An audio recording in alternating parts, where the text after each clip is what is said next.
Ini bukan ilmu taati ya, untuk mengingatkan saja. Kadang kita sulit, tapi kalau antum ngambil jurusan yang sama, itu insya Allah mendapatkan kenikmatannya. Contoh begini misalnya, kenapa ada ayat di Quran itu jumlah bilangannya sama, serupa dengan lawannya?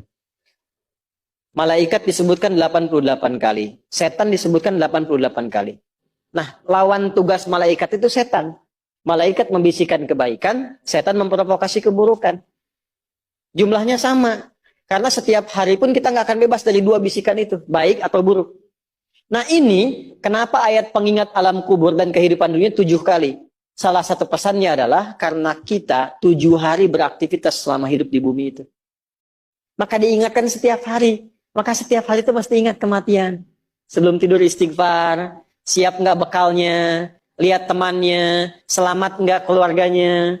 Ya, maaf, izin maaf sekali. Saya berulang kali minta maaf nih. Ya, berulang kali. Ada seorang suami saleh, istrinya salehah luar biasa. Satu kali suaminya karena kelelahan, bangunnya agak terlambat. Alhamdulillah. Biasanya jam 3, ini setengah 4 bisa. Itu istrinya bangunkan sambil bersenandung. Pak, saya cepat bangun, Pak. Perjalanan kita masih panjang. Sedangkan ajal semakin mendekat. Sedangkan para musafir sudah punya banyak bekal di depan kita. Kita mesti nyusul mereka. Bangun, Pak. Itu Masya Allah kalau pakai bahasa Arab indah sekali. Pak, ajal itu mendekat kepada kita. Sedangkan perjalanan masih panjang. Teman-teman kita sudah di depan, bekalnya banyak sekali. Maksudnya apa? Teman-teman kita sudah ada yang hafal Quran, sholatnya nggak putus, malamnya banyak tahajud, puasanya nggak putus, sunnahnya dikerjakan. Kita ini, ya Allah, mau bangun tidur aja susah, ya Allah. Mau tahajud aja susah. Sementara ajal datang semakin dekat. Pak, bangun, Pak. Bangun, Pak. Takutnya kita meninggal malam ini. Kita nggak bisa menyusul teman-teman kita yang sudah di depan. Itu istri bangunkan suaminya. Ada lagi yang suami mau kerja dibisikin istrinya. Pak, jangan sampai cari yang haram ya. Papa nggak bawa apa-apapun ke rumah di hari ini. Kami keluarga akan sabar. Mama akan tenangkan pada keluarga supaya sabar. Tapi Pak, kami nggak akan kuat merasakan sedetik pun di neraka jika Papa bawa yang haram ke rumah. Insya Allah. Nah ini disebutkan pengingat itu 7 kali. Di 7 ayat berbeda untuk mengingatkan setiap hari ingat wafat. Setiap hari ingat pulang. Setiap hari kita akan mengalami suasana di alam kubur. Jangan sampai meninggalkan dunia dalam keadaan yang terancam.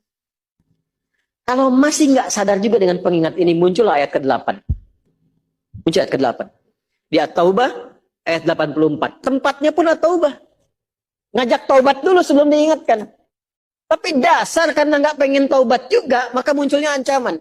Kalau ada yang masih nggak peduli, bahkan ada orang Islam yang masih bertahan dengan keburukannya, menampakkan ke orang lain dengan sifat nifaknya, maka turun ayatnya.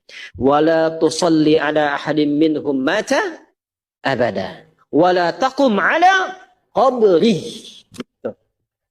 Allahu Akbar.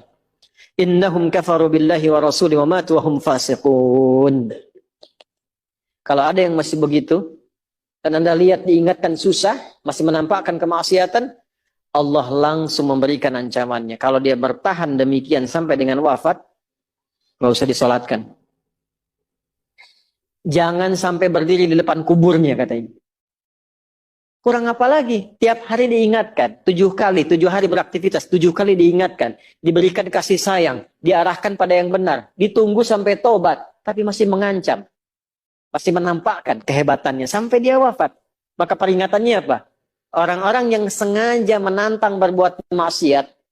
Menghalalkan dosa yang besar. Itu dihukumi oleh Quran. Kafaru billah. Yang menghalalkan dosa besar itu dihukumi kufur. Tapi jangan sembarangan, ya, jangan sembarangan menghukumi, karena ada yang punya otoritas di situ. Gak boleh Anda sembarangan, ini kufur, ini togut, ini gak boleh, gak boleh. Ada yang punya otoritas dan ada yang paham fikihnya, gak boleh sembarangan. Hati-hati kalau ada aliran mengajak Anda, ini togut, ini aja, bunuh aja, tembak aja, tinggalkan itu, tinggalkan. Karena ada yang punya otoritas untuk menentukan klasifikasi mana yang benar, mana yang salah, mana yang ini, mana yang begitu. Jangan sampai terbawa pada aliran demikian. Jelas ya? Baik. Tapi kalau ada yang nekat berbuat maksiat sampai wafat, kata Allah, Nabi pun sampai dilarang. Jadi ini ayat turun tentang Abdullah bin Ubay bin Salul yang hidupnya mengaku muslim tapi banyak sekali menyakiti Nabi. Banyak berbuat maksiat, bahkan merencanakan pembunuhan kepada Nabi. Ditampakkan oleh Allah, begitu Nabi ingin menampakkan sisi kemanusiaan dengan menyolatkannya, turunlah ayat ini. Jangan disolatkan Muhammad. Jangan disolatkan. Biarnya sama teman-temannya. Jadi biasanya orang munafik ketemu munafik lagi. Ketemu munafik lagi. Hati-hati. Jangan sampai yang menyolatkan itu sama munafik, sama perbuat maksiat. Orang Islam dilarang yang beriman yang baik, bahkan wala takum ala qabri. Ke kuburnya pun jangan diantar. Jangan berdiri di depannya. Jangan sampai terancam demikian. Karena itu kalaupun ada yang nampak ciri-cirinya, kita doakan supaya kembali ke jalan yang benar. Kita tunjukkan kebaikan dengan lemah lembut. Supaya dengan itu sadar dan menjadi bagian dari orang-orang beriman yang mendapatkan ridha Allah Subhanahu wa taala. Apalagi kalau itu bagian dari keluarga. Paham? Nah, inilah pelengkap dari bagian yang pertama. Maka secara singkat saya simpulkan, jadikan mulai hari ini semua kegiatan kita fi sabilillah. Suami mendidik istri fi sabilillah. Menyayanginya fi sabilillah. Mohon tatap istri Anda, keluarga Anda sebagai titipan Allah. Dan Anda akan dihisab. Saya tuh kalau pulang malam, saya tatap istri anak-anak saya yang sudah tertidur. Kadang-kadang suka tanyakan, ya Allah, gimana saya dihisabin? Saya khawatir mengajar banyak orang datang, tapi pada keluarga sendiri tidak mendapatkan perhatian sesuai dengan hak. Ya Allah, ketemu lagi enggak? Gitu. Antum dihisab, kan itu dipasangkan dengan ampun, bukan dengan yang lain. Itu dihisab. Maka perlakukan pasangan sebagai amanah Allah. Lakukan. Demikian juga istri kepada suami, anak-anak. Dan bekerja lakukan. Fisabilillah. Kalau sudah fisabilillah nggak mungkin korupsi, nggak mungkin nyogok. Jangan pulang dengan membawa yang haram. Sayangi keluarga. Antum yang belajar nih, yang masih belajar, fisabilillah. Jangan pernah nyontek, ya. Jangan malas-malas belajar. Semangat belajar, bangun bangsa, bangun negeri, lakukan sebagai ibadah kepada Allah Subhanahu wa taala. Kalau itu bisa kita kerjakan, maka kalla saya'lamun thumma kalla, kita akan melihat apa yang Allah berikan setelah wafat, dan kita akan diperlihatkan oleh Allah perbedaan dengan orang-orang yang ingkar bersama orang-orang yang yakin dengan itu semua.